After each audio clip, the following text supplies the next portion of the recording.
പ്രമേഹ ചികിത്സയിൽ ഏറ്റവും ചേഞ്ച് വരുത്തി കണ്ടുപിടുത്തത് എന്താണെന്ന് ചോദിച്ചു കഴിഞ്ഞാൽ അത് ഇൻസുലിൻ പമ്പാണെന്ന് പറയാം.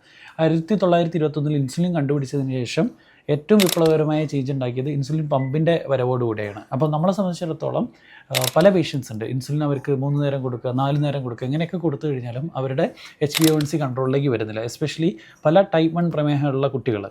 അതോടൊപ്പം തന്നെ പാങ്ക്രിയാറ്റിക് ഡയബറ്റീസ്, പാങ്ക്രിയാസിൻ്റെ എന്തെങ്കിലും ഒരു ഡാമേജ്, ക്രോണിക് കാൽസിഫി പാങ്ക്രിയാറ്റൈറ്റിസ്, അങ്ങനെ എന്തെങ്കിലും അസുഖങ്ങൾ ഉള്ളതുകൊണ്ട്, പാങ്ക്രിയാറ്റിക് ഡാമേജ് ഉള്ളതുകൊണ്ട് പ്രമേഹമായിട്ടുള്ള കുട്ടികൾ, അതുപോലെ നിയോനേറ്റൽ ഡയബറ്റീസ് ഒക്കെ ഉള്ള, ഇപ്പോൾ ഇൻസുലിൻ റിസപ്റ്റർ മ്യൂട്ടേഷൻ ഒക്കെ ഉള്ള കുട്ടികളുണ്ട്.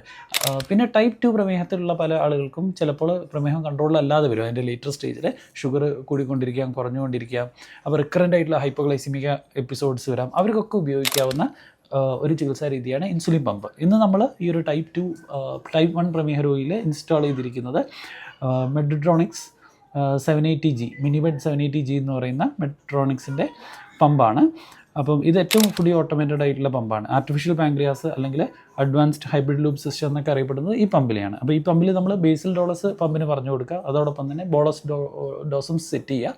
അപ്പോൾ കൃത്യമായിട്ട് പേഷ്യൻസിന് അത് ഈ പമ്പ് ഡെലിവർ ചെയ്യുന്നതാണ്.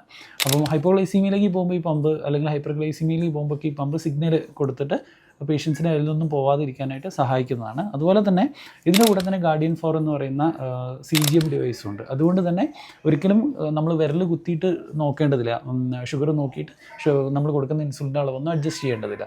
അപ്പോൾ വളരെ ഫ്ലക്ച്വേറ്റിംഗ് ആയിട്ട് ബ്രിട്ടിലായിട്ട് പോകുന്ന ഡയബറ്റിക് പേഷ്യൻസിന് ഷുഗർ കൺട്രോൾ വെക്കാൻ ഏറ്റവും സഹായിക്കുന്ന ഒരു സംവിധാനം തന്നെയാണ് ഇൻസുലിൻ പമ്പുകൾ. ഇതിൻ്റെ ഏറ്റവും വലിയ ലിമിറ്റേഷൻ എന്ന് പറയുന്നത് ഇതിൻ്റെ കോസ്റ്റ് തന്നെയാണ്.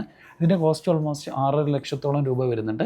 അതുപോലെ 6 ലക്ഷത്തിന് ഇത് വാങ്ങിക്കഴിഞ്ഞാൽ ഇതിൻ്റെ മെയിൻ്റനൻസ് കോസ്റ്റ് ഒരു 15,000 മുതൽ 20,000 രൂപ വരെ മന്ത്ലി ആയിട്ട് വരുന്നുണ്ട്. അത് അഫോർഡ് ചെയ്യാൻ കഴിയുന്ന പേഷ്യൻസിന് അവരുടെ ഷുഗർ വളരെ കൃത്യമായിട്ട് കൊണ്ടുപോകാൻ ഇത്തരം ഡിവൈസുകൾക്ക് സാധിക്കും. Thank you. Stay healthy. Follow for more.